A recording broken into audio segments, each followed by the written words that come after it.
Hello friends, मैं हूं आपके सामने गौरव मिगलानी।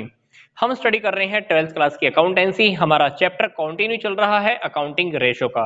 इस वीडियो में हमें अकाउंटिंग रेशो को लेकर दो टेक्निकल क्वेश्चन सॉल्व करने होंगे। क्वेश्चंस बहुत सिंपल हैं, पर हम इन दोनों क्वेश्चंस को स्टेप बाय स्टेप देखने वाले हैं। तो आइए अब हम चलते हैं फर्स्ट क्वेश्चन की ओर।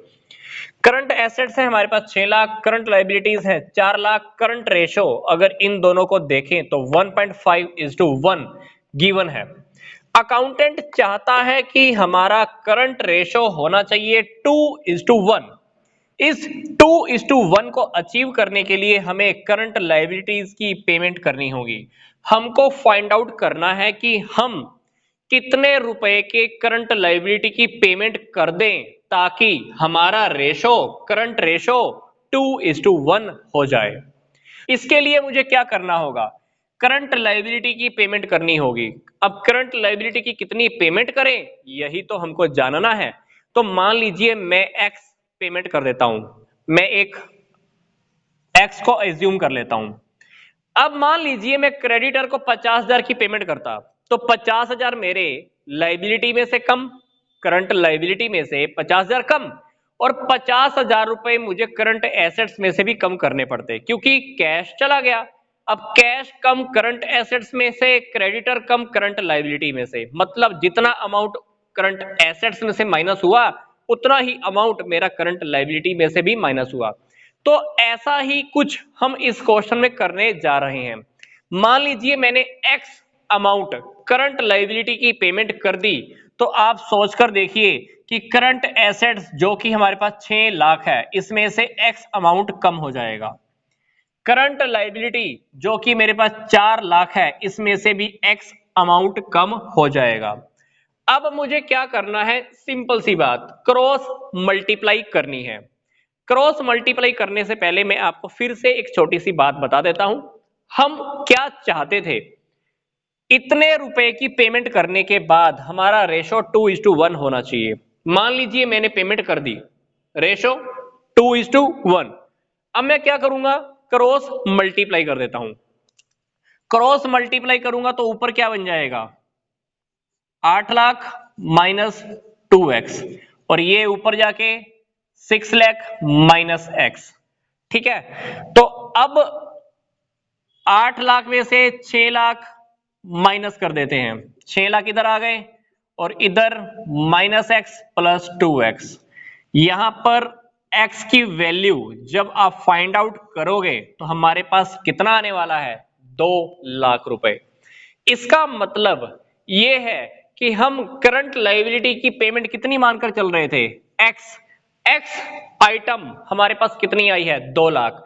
मतलब अगर हम इस में से 2-2 लाख रुपए की पेमेंट कर दें तो हमारे पास रेशो क्या आ जाएगा? 2:1 आ जाएगा, जो अकाउंटेंट चाहता है। हम इसको करके देख भी लेते हैं। मान लीजिए 6 लाख में से मैंने 2 लाख माइनस कर दिए, करंट लाइबिलिटी भी 2 लाख कम, करंट एसेट्स कितनी रह जाएंगी? 4 लाख। करंट लाइबिलिटी कितनी रह जाएंगी? 2 लाख। अगर मैं कट करके देखूंगा तो आंसर मेरे पास क्या आने वाला है? 2:1। मतलब अकाउंटेंट चाहता था कि एक ऐसी करंट लाइबिलिटी की पेमेंट कर दी जाए कि जिससे हमारा रेशो 2:1 तक पहुंच जाए, पर वो अमाउंट पे कितना करे करंट लाइबिलिटी का हमको पता नहीं था। इसलिए हम उस आइटम को बाय डिफॉल्ट क्या मानकर चले? एक्स। अब करंट लाइबिलिटी की पेमेंट करेंगे तो करंट एसेट्स में से भी कम होगी। रेशो 2:1 लेकर चल रहे थे, तो एक्स वैल्यू हमने फाइंड आउट कर ली, दैट इज 2 लाख। तो हमने अब एक्सपेरिमेंट भी करके देख लिया कि करंट एसेट्स में से 2 लाख माइनस, करंट लाइबिलिटी में से 2 लाख माइनस, तो क्या रह गया? 4 लाख डिवाइडेड बाय 2 लाख। तो रेशो अल्टीमेटली हमारे पास 2:1 आ जाएगा। मतलब कहने का क्या है कि 2 लाख रुपए हमको इस आंसर में फाइंड आउट करना था। यही हमारा आंसर था कि करंट लायबिलिटी कितनी पेमेंट करें जिससे हमारा रेशो 2:1 हो जाए। तो हमारा आंसर बेसिकली यही है, 2 लाख रुपए कि करंट लायबिलिटी की पेमेंट मुझे कितनी करनी है? 2 लाख रुपए। इसी तरह से हमको एक छोटा सा क्वेश्चन और डिस्कस करना है। इस क्वेश्चन में हमारे पास करंट एसेट्स हैं कितनी? 3 लाख। करंट रेशो है 2.4:1। हमारे पास अकाउंटेंट कह रहा है कि हमको रेशो 2:1 मेंटेन करना है। मतलब रेशो देखिए हमारे पास 2.4:1 है, मतलब हमको रेशो भी गिराना है, 2:1 तक लेके जाना है। इसके लिए अकाउंटेंट कहता है कि हमको कोई करंट एसेट एक क्रेडिट पे लेनी होगी। अब कौन सी करंट एसेट लें पता नहीं है, कितने अमाउंट की ले पता नहीं है। अब अमाउंट फाइंड आउट करना है तो डेफिनेटली हम क्वेश्चन इसको कर पाएंगे।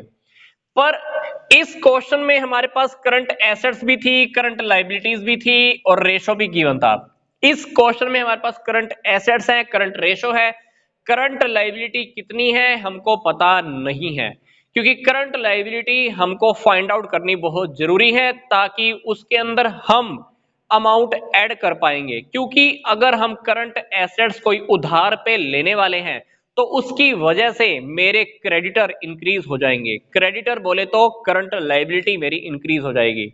अब करंट लायबिलिटी पहले से कितनी है मुझे पता नहीं है, तो करंट एसेट्स और करंट रेशो के बिहाफ पर हम करंट लायबिलिटी फाइंड आउट कर लेते हैं। करंट रेशो हमारे पास कितना गिवन है पहले से? करंट रेशो हमारे पास गिवन है 2.4:1। Current assets divided by current liability. Current assets कितनी गिवन है? 3 लाख। आप 3 लाख यहां लिख लीजिए। अब करंट लायबिलिटी निकालने के लिए क्या करेंगे हम? 3 लाख को 2.4 से हम डिवाइड कर देंगे। अब 3 लाख को जैसे ही हम 2.4 से डिवाइड करेंगे तो हमारे पास आंसर आएगा 1,25,000 रुपए।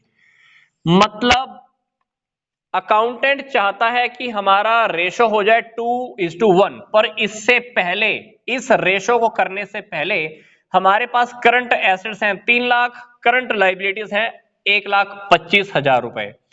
अब करंट एसेट्स हमको पता है 3 लाख, करंट लायबिलिटीज हमको पता है कितनी? 1,25,000 रुपए। अब अगर हम कोई करंट एसेट्स उधार में लेते हैं तो उससे क्या होगा? Current assets increase, current liability increase. कितने अमाउंट की खरीदनी है मुझे पता नहीं है, पर हम इसको भी एक्स एज्यूम कर लेते हैं। तो मैंने दोनों तरफ क्या ऐड कर दिया? एक्स ऐड कर दिया। और एक्स ऐड होने के बाद मुझे करंट रेशो कितना चाहिए? 2:1 चाहिए। तो मैंने बस वही काम किया है, करंट एसेट्स को करंट लायबिलिटी से डिवाइड किया और आगे रेशो लिख दिया जो रेशो मुझे चाहिए। मान लीजिए मैं एक्स अमाउंट और एक्स अमाउंट ऐड कर चुका हूं, उसके बाद मेरा रेशो क्या आ गया? 2:1 आ गया।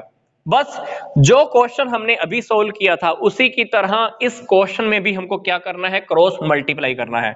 क्रॉस मल्टीप्लाई करेंगे तो यहां पर हमारे पास आ जाएगा 3 lakh plus x is equal to, ये बन जाएगा 2.5 लाख प्लस 2x। तो जैसे ही आप x की वैल्यू फाइंड आउट करेंगे तो हमारे पास, इसको आप सोल्व करके देख लीजिएगा, हमारे पास 50,000x वैल्यू आ जाएगी, 50,000x आ जाएगा। मतलब हमको जो करंट एसेट उधार में खरीदनी है, कितने की खरीदनी है? 50,000। इसको मैं इस आइटम के ऊपर एक्सपेरिमेंट करके देख लेता हूं। रेशो चेंज होने से पहले, 2:1 करने से पहले मेरे पास करंट एसेट्स कितनी है? 3 लाख। करंट लायबिलिटीज कितनी है? 1,25,000। अगर मैं 50,000 की करंट एसेट्स परचेज कर लेता हूं तो मेरे पास ये क्या हो गया? 50,000। करंट लायबिलिटीज भी कितनी हो जाएंगी? इतनी। 3.5 लाख डिवाइडेड बाय 1.75 लाख। तो आपके पास आंसर आप काट कर देखोगे तो हमारे आंसर का प्रूफ हमको मिल जाएगा, दैट इज 2:1। मतलब अकाउंटेंट चाहता था कि हम एक ऐसी करंट एसेट्स को परचेज करें, वो भी उधार पे, जिसकी वजह से हमारा रेशो 2:1 हो जाए। हमने क्या किया इस क्वेश्चन को करने के लिए? करंट एसेट्स और करंट रेशो की बिहाफ पे सबसे पहले हमने करंट लायबिलिटीज फाइंड आउट कर ली। करंट एसेट्स और करंट लायबिलिटीज हमारे पास पता चल गई, एक्स अमाउंट हमने ऐड कर दिया और रेशो ये क्या चाहता है? 2:1 मेंटेन हो गया। अब यहां पर जब आप क्रॉस मल्टीप्लाई करोगे तो हमारे पास एक्स की वैल्यू आ जाएगी। एक्स की वैल्यू मतलब वो अमाउंट जो हमें करंट एसेट्स परचेज करनी है उधार पे। मतलब करंट एसेट्स में 50,000 की अगर खरीद लूं तो मेरा रेशो क्या हो जाएगा? 2:1। प्रूफ करने के लिए मैंने आपको एक क्वेश्चन करके दिखा दिया। 3 लाख करंट एसेट्स हमारे पास पहले से थी, मैंने 50,000 की करंट एसेट परचेज की है उधार पे।